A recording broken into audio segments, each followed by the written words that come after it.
우리가 히브리서 5장 1절로 11절을 함께 봉독하였습니다. 제목은 멜기세덱의 반차를 따른 예수 그리스도. 이 반차라는 단어를 처음 들어보신 분들이 계실 거예요. 그거는 성경에 나오는 왕의 반열을 따라서, 선지자의 반열에 따라서, 예언자들의 반열을 따라서, 그 순서를 따라서 가는 걸 반차라고 이야기합니다.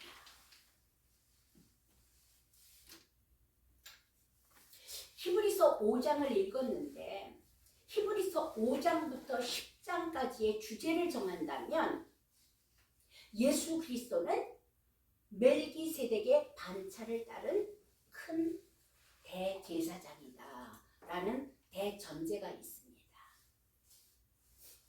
5장 11절 거기를 보니까 이렇게 이야기하십니다. 멜기세덱에 관하여는 우리가 할 말이 많으나 너희가 듣는 것이 둔함으로 설명하기 어려움이라. 멜기세덱에 대해서 사람들이 많이 질문을 합니다. 그런데 정확하게 대답하는 경우가 많지 않아요. 그러나 성경에 아주 명료하게 나와 있습니다. 예수 그리스도를 온전히 만난 사람은 사실 멜기세덱에 대한 이해가 어렵지 않습니다. 그래서 많은 사람들이 멜기세덱에 대한 질문과 논란이 있음에도 불구하고 정말로 그리스도를 만나지 못하잖아요. 그 이해가 힘든 거예요. 멜기세덱이 누구일까요? 창세기 14장에 아주 정확하게 나와 있습니다.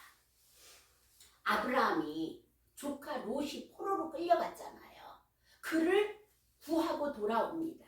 돌아올 때 아브라함 앞에 하늘의 대제사장이라고 하면서 나타나는 분이 있습니다. 그분이 멜기세덱이에요. 그러니까 믿음의 조상 아브라함을 통해서 장차 우리에게 보내주실 예수 그리스도를 계시하기 위해서 현현했던 분이 멜기세덱이라고 보는 견해가 대세입니다. 저도 이 사실에 적극 동의하기 때문에 오늘 대제사장 예수 그리스도의 상징인 멜기세덱에 대해서 함께 이야기를 나누려고 하는 것입니다.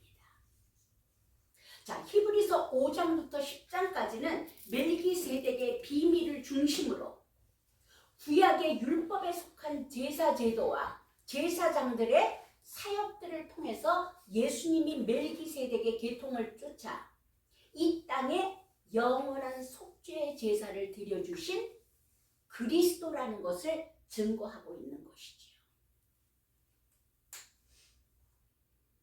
구약의 대제사장과 멜기세덱의 반차를 쫓은 영원한 대제사장이신 예수님을 대비하잖아요. 그렇게 되면 예수님이 이 땅에 오셔서 우리를 위하여 단번에 드려주신 영원한 속죄의 제사가 얼마나 위대한 것인지를 증명하는 말씀이 멜기세덱을 통해서 그리고 제사장들의 반열을 따라서 우리가 배울 수 있는 것이지요.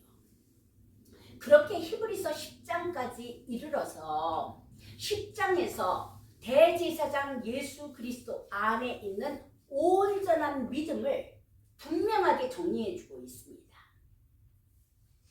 히브리서 11장에 가게 되면 이런 온전한 믿음을 가진 대제사장 예수 그리스도를 믿는 믿음을 가진 믿음의 선진들을 기록하였고 히브리서 11장을 믿음장이라고 이야기하지 않습니까? 그리고 히브리서 12장, 13장에 가게 되면 믿음을 가진 자들의 삶은 어떠해야 하는가에 대해서 말씀하며 이렇게 히브리서가 전개되어져 있습니다. 아주 중요한 책이에요. 자, 히브리서 7장으로 돌아갈게요. 대제사장으로서 예수 그리스도를 말씀하면서 전장을 멜기세덱과 비교하고 있는 데가 7장이에요. 여기서 멜기세덱은 의의 왕이요 살렘 왕으로 지칭되어져 있습니다. 다시 말해서 평화의 왕이라는 것이죠. 그 멜기세덱이 살렘 왕이라고 그랬는데 살렘 지역이 어디인지 알려진 바는 없어요. 그러나 신학자들이 추측하기는 예루살렘의 왕이었을 것이다. 살렘이 예루살렘이었을 것이다 라고 추측합니다. 멜기세덱은 그 당시 살렘이란 지역을 지배하는 왕의 신분에 있었으며 아마도 아브라함과 친분이 있지 않았을까? 최소한도 서로 알고 있는 사이는 아니었을까? 그리고 아브라함도 살렘의 왕에 대해서 알고 있었지 않았을까? 아브라함이 만약에 살렘 왕이 어떤 사람인지 몰랐다면 살렘 왕이 그 떡과 포도주를 가지고 승리하고 돌아오는 아브라함을 맞이해 주면서 그리고 아브라함을 축복해 줍니다. 그리고 아브라함은 자기의 노량물의 10분의 1을 살렘 왕에게 바칩니다. 만약에 서로가 모르는 사이였다면 아브라함이 살렘 왕을 자기보다 위대하신 분으로 알지 않았다면 그에게 10분의 1을 드릴 일도 없고 그의 축복 기도를 받을 일도 없었겠지요. 아브라함은 멜기세덱이 어떤 분인지 알았었다라고 생각이 됩니다. 자, 히브리서 7장 1절을 볼게요. 이 멜기세덱은 살렘 왕이요 지극히 높으신 하나님의 제사장이라. 여러 임금을 쳐서 죽이고 돌아오는 아브라함을 만나 복을 빈 자라.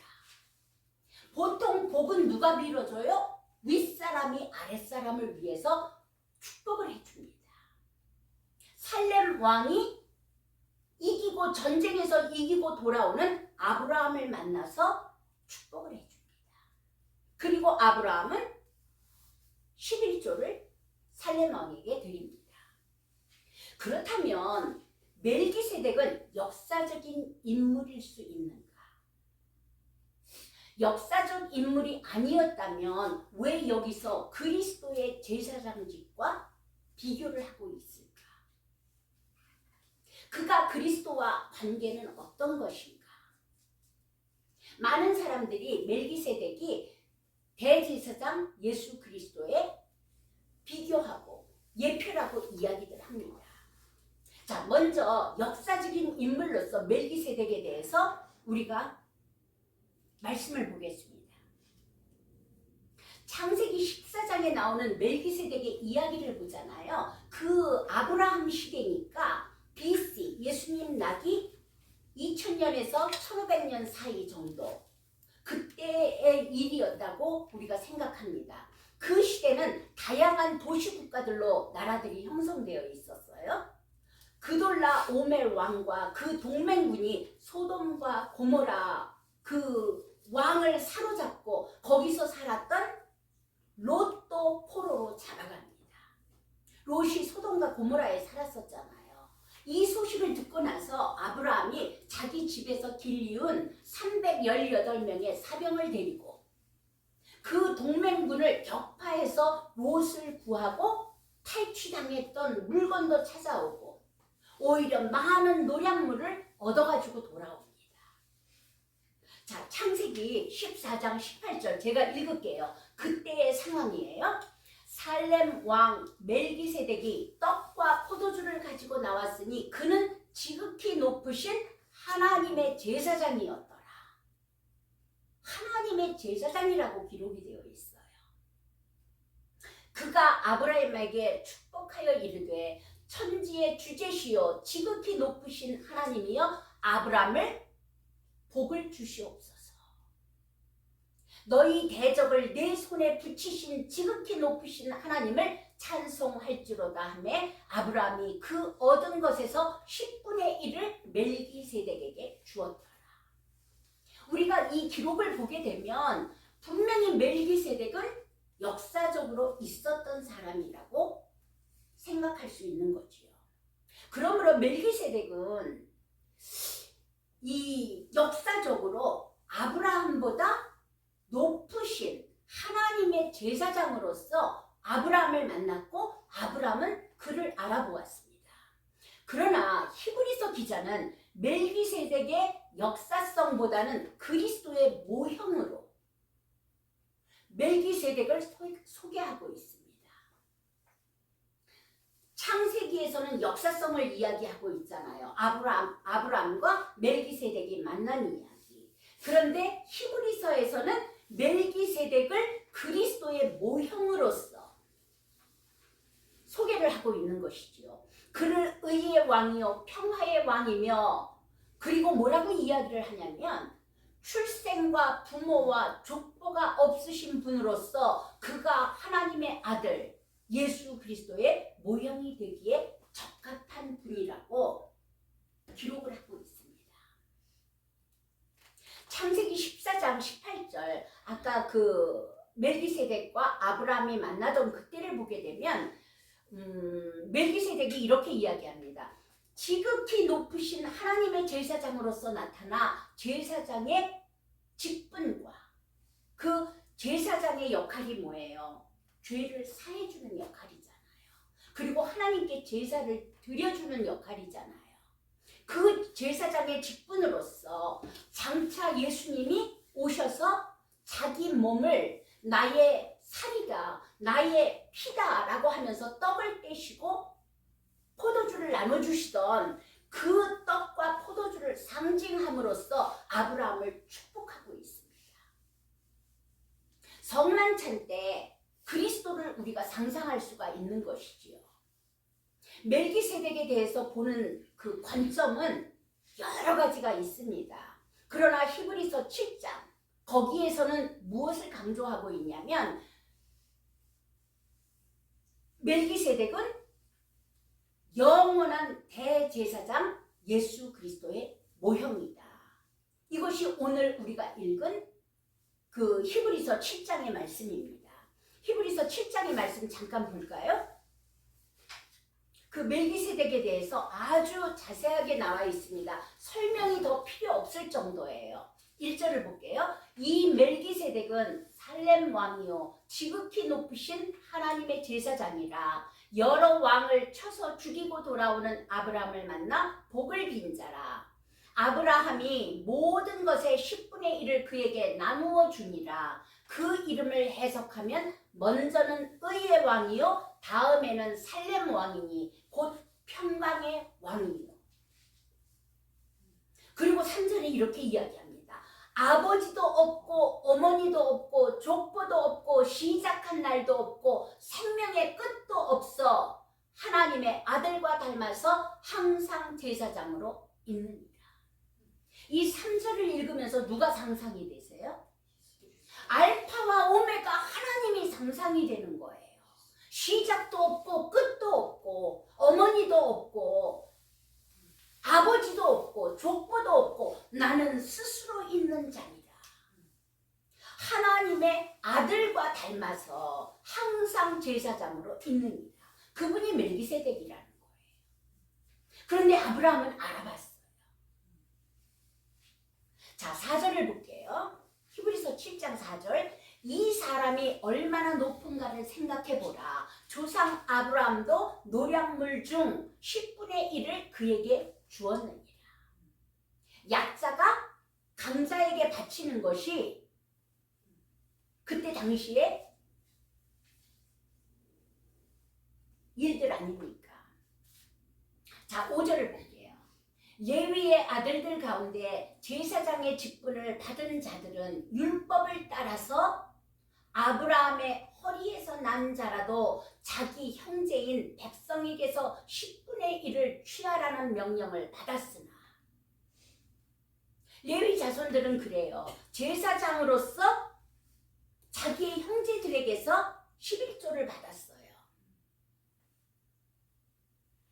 근데 6절을 볼게요. 레위의 자손이 아니었던 6절 볼게요. 레위 족보에 들지 아니한 멜기세덱은 아브라함에게서 10분의 1을 취하고 약속을 받은 그에게 복을 빌었나니 논란의 여지 없이 낮은 자가 높은 자에게서 축복을 받느니라. 또 여기는 죽을 자들이 10분의 1을 받으나 저기는 산다고 증거를 얻은 자가 받았느니라. 또한 10분의 1을 받은 레위도 아브라함으로 말미암아 10분의 1을 바쳤다고 할 수 있으나 이는 멜기세덱이 아브라함을 만날 때에 레위는 이미 자기 조상의 허리에 있었느니라. 아브라함과 이삭과 야곱에게서 12형제, 12지파가 만들어지지 않습니까? 그 중에 레위 지파가 나오잖아요. 그러나 이미 아브라함 때에 멜기세덱이 아브라함을 만났을 때 레위는 아직 나지도 않았어요. 그때 이미 레위는 자기 조상의 허리, 아브라함의 허리에 있었느니라. 그러므로 멜기세덱의 하늘의 제사장 직분, 그 왕의 직분은 성경적으로 그리스도에게 넘겨드림으로, 멜기세덱에게서 그리스도에게로 넘겨드림으로 우리의 대제사장이신 그리스도의 예표 인물로서 성경의 사명을 이룬 분으로 기록되어 있다고 보겠습니다. 우리는 이 멜기세덱에 대하여 깊은 지식을 가짐으로 우리 주님의 대제사장 직분에 대하여 놀라운 지식을 갖게 되고, 그리고 우리의 신앙 여정에 진보가 일어날 것입니다. 자, 히브리서 6장에도 볼게요. 6장에도 멜기세덱에 대한 이야기가 있거든요. 6장 20절을 볼게요. 예수께서 멜기세덱의 반차를 따라 영원히 대제사장이 되셨다라고 기록이 되어 있습니다. 멜기세덱과 그리스도가 사실상 동일한 분임을 가정할 때, 만약에 멜기세덱이 장차 오시는 예수 그리스도라고 같은 동일인이라고 우리가 가정을 할 때, 우리가 멜기세덱을 더욱 이해할 수 있을 것입니다. 왜냐하면 멜기세덱에 대해서 정확히 아는 사람은 없어요. 의의 왕이다, 평화의 왕이다, 살렘 왕이다, 그가 11조를 받고 아브라함을 축복했다, 이거 이상은 없어요, 기록이. 그런데 만약에 예수 그리스도, 장차 대제사장으로 오시는 예수 그리스도와 동일인이라고 생각을 할 때 이해하기가 조금 더 쉽다는 것이죠. 그 멜기세덱의 반차를 따라서 예수님이 대제사장이 되시는 것이거든요. 만약에 멜기세덱에 대한 기록이 없었다면, 그 창세기 14장에 나오는 그 멜기세덱의 기록이 없었다면 예수님은 그의 제사장직에 대한 성경적인 증명이 전혀 없게 된 거예요. 우리의 제사장이시며 왕이신 예수 그리스도에 대한 증명을 어디서 받았어요? 멜기세덱에서 받을 수 있는 거예요. 그래서 히브리서 5장, 6장, 7장, 8장, 9장, 10장까지 멜기세덱과 예수님의 대제사장 되심에 대해서 연관을 시키고 히브리서가 기록된 것이지요. 자, 히브리서 7장 3절에 또 다시 한번 볼게요. 멜기세덱은 아버지도 없고 어머니도 없고 족보도 없고 시작한 날도 없고 생명의 끝도 없어 하나님의 아들과 닮아서 항상 제사장으로 있느니라.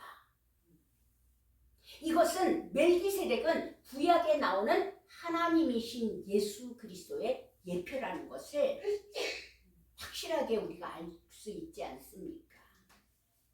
그렇다면 멜기세덱과 예수님은 같은 사람인가? 그런 질문이 또 들 수도 있지요. 그런데 같은 사람일 수도 있고 아닐 수도 있는 거예요. 그렇지만 멜기세덱은 최소한 주님의 사역을 예표하는 그리스도의 모형이었다는 거죠.